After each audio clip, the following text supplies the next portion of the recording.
The handcuffs clicked around Maria Santos's wrists as Officer David Chen smiled in the darkness. "You're under arrest for prostitution," he whispered, his voice calm and professional. Maria's eyes filled with tears as she shook her head. "Please, officer, I wasn't doing anything wrong. I was just walking home from work." David's smile widened. She had no idea she would never make it home. In his 12 years wearing the badge, David had perfected this routine 7 times before. Tonight would be number 8. The patrol car pulled away from the empty street, Maria sobbing in the back seat. David glanced in the rearview mirror, studying his latest victim. Young, pretty, immigrant, no one would look too hard when she disappeared. Just like the others. "Where are you taking me?" Maria's voice cracked with fear. Processing, David lied smoothly.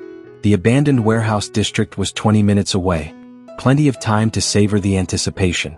At home, Jennifer Chen was putting their daughters to bed, completely unaware her husband was a monster. 8-year-old Sophie had asked earlier, "Mommy, why does Daddy come home so late?" Jennifer had smiled, "Because Daddy's a hero, sweetheart. He protects people." If only she knew. David's badge caught the streetlight as he adjusted his rearview mirror. 12 years of perfect service records, community awards, and fellow officers' respect. The perfect cover for the perfect predator. His phone buzzed, a text from Jennifer. "Love you, be safe tonight." David deleted it without responding. He had more important things to focus on. In the back seat, Maria had stopped crying and started praying in Spanish. David almost laughed. God couldn't save her now. Nothing could. The warehouse district loomed ahead, dark and isolated. Just how David liked it. 3 years ago, David Chen discovered his true calling by accident. Jake Morrison, a homeless veteran, had witnessed David planting evidence during a drug bust. When Jake threatened to report him, David panicked and strangled him behind a dumpster. But something magical happened that night. As Jake's life faded from his eyes, David felt a rush unlike anything before. Pure, absolute power over another human being. The cover-up was surprisingly easy. Homeless man found dead, probable overdose, the coroner ruled. No family, no friends, no investigation. David realized he'd found the perfect hunting ground. His method evolved with each kill. Fake traffic stops became his specialty. "Step out of the vehicle, you're under arrest." Simple words that sealed their fate. Victim 2, Rachel Martinez, a street worker. "Resisting arrest," David wrote in his report after strangling her in an alley. Victim 3, Tommy Walsh, a runaway teen.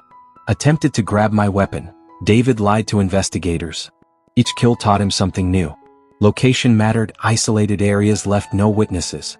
Victim selection was crucial, people society wouldn't miss. Documentation was key, believable police reports prevented questions. David's trophy collection grew. Hidden in his garage workshop, behind his tool cabinet, 7 driver's licenses watched him like dead eyes. Jake, Rachel, Tommy, Lisa, Marcus, Kevin, and Sarah. Their final moments belonged to him forever. But Maria Santos was different. Her brother Carlos wouldn't stop searching. Missing person flyers covered every lamppost in the neighborhood. "Have you seen my sister?" Carlos asked every cop he met, including David. "Sorry, haven't seen her." David lied easily, Maria's student ID burning in his pocket. The thrill was becoming an addiction. 7 kills in 3 years and David was just getting started. His badge wasn't just protection anymore, it was his license to kill. Detective Sarah Rodriguez spread 7 missing person files across her desk, each face staring back at her with haunting similarity. 7 people, 7 disappearances, 7 cases with one disturbing connection. All were last seen during police encounters. "This can't be coincidence," Sarah muttered, studying the timeline. Jake Morrison, homeless veteran. Rachel Martinez, street worker. Tommy Walsh, runaway teen. The pattern was clear to anyone willing to look. Carlos Santos burst into her office, Maria's photo clutched in his trembling hands. "Detective, please. My sister's been missing 3 weeks. The officer who took her report won't return my calls." Sarah's blood chilled. "Which officer?" "David Chen. Badge number 4479. Sarah's computer screen glowed as she pulled patrol logs. David Chen's name appeared near every victim's last known location. Her respected colleague, father of 2, community hero, was he a serial killer? The investigation had to stay secret. If David suspected, he'd disappear or eliminate witnesses. Sarah requested surveillance equipment, claiming a drug operation. She began following David during his off-duty hours. What she discovered made her sick. David's garage workshop contained a hidden compartment behind his tool cabinet. Inside, 7 driver's licenses, jewelry, and a journal detailing each murder with disturbing precision. Maria fought harder than the others, one entry read. Her terror was exquisite. Sarah's hands shook as she photographed the evidence. David Chen wasn't just a killer, he was a monster who savored his victims' fear. Her phone buzzed. Text from unknown number, "Stop digging, detective. Some graves should stay buried." David knew. Somehow he discovered her investigation. Sarah's training kicked in, backup plan, recording device, GPS tracker activated. If David came for her, she wouldn't die quietly like his other victims. The hunter had become the hunted. The abandoned warehouse echoed with Sarah's footsteps as she followed David's fake emergency call. "Officer down, need immediate backup," his radio message had claimed. But Sarah knew it was a trap. David emerged from the shadows, service weapon drawn, his smile cold and predatory. "Detective Rodriguez. So persistent. So stupid. It's over, David. Internal Affairs knows everything. Your trophy collection, the journal, all of it." David laughed, the sound bouncing off empty walls. 7 beautiful kills, Sarah. 7 worthless lives I erased from this world. Jake Morrison? Junkie veteran who deserved to die. Rachel Martinez? Street trash begging to be eliminated. Sarah's recording device captured every word as David described each murder with sickening detail. "Maria Santos cried in Spanish before I strangled her. Very touching." "You're a monster," Sarah whispered. "I'm a cleaner. Society's garbage disposal." David stepped closer, gun steady. "And now I'm cleaning up one more mess you." The warehouse became a deadly maze as Sarah dove behind concrete pillars. David's bullets sparked off metal beams, his police training evident in every calculated shot. "You can't hide forever, Sarah. I've got all night." Sarah's radio crackled. Backup was 10 minutes out. Too long. David appeared around the corner, weapon raised. "Any last words, detective?" Sarah's tactical training kicked in. She grabbed a steel pipe, swinging hard across David's wrist. His gun clattered away as they grappled in the darkness. David's strength advantage showed as he wrapped his hands around Sarah's throat. "Just like Maria," he whispered. Sarah's vision blurred, but her survival instinct blazed. She drove her knee upward, connecting hard.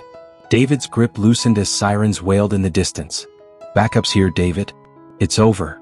His eyes filled with rage, not remorse. Even facing death, David Chen felt no guilt for his victims.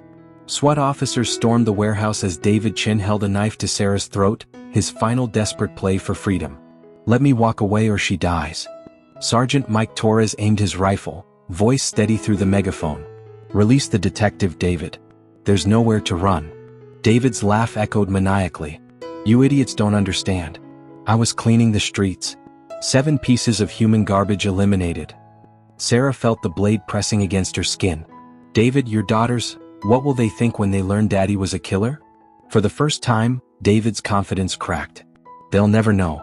Jennifer will tell them I died a hero." "No," Sarah whispered. "They'll know the truth. That their father was a monster who murdered innocent people." David's grip tightened, rage consuming him. Those weren't innocent people. They were. The sniper's bullet ended David Chen's killing spree forever. 6 months later, Sarah Rodriguez stood before a memorial wall bearing 7 photos. Jake Morrison, Rachel Martinez, Tommy Walsh, Lisa Chin, Marcus Rodriguez, Kevin Park, Sarah Williams, and Maria Santos. Their families finally had closure. Jennifer Chin sat in family court, legally changing her daughter's surnames. "We can't carry his name anymore," she told the judge through tears. "He destroyed everything good about our family." 8-year-old Sophie asked her mother that night, "Mommy, was Daddy really a bad man?" Jennifer held her daughter close. "Yes, sweetheart. But that doesn't make us bad. We're survivors." Carlos Santos established the Maria Santos Foundation for Missing Persons, ensuring no other family would suffer in silence. Detective Sarah Rodriguez received the Medal of Valor but found no joy in the honor. 7 people died because a monster wore a badge. She dedicated her career to ensuring it never happened again. Justice was served, but the scars would last forever.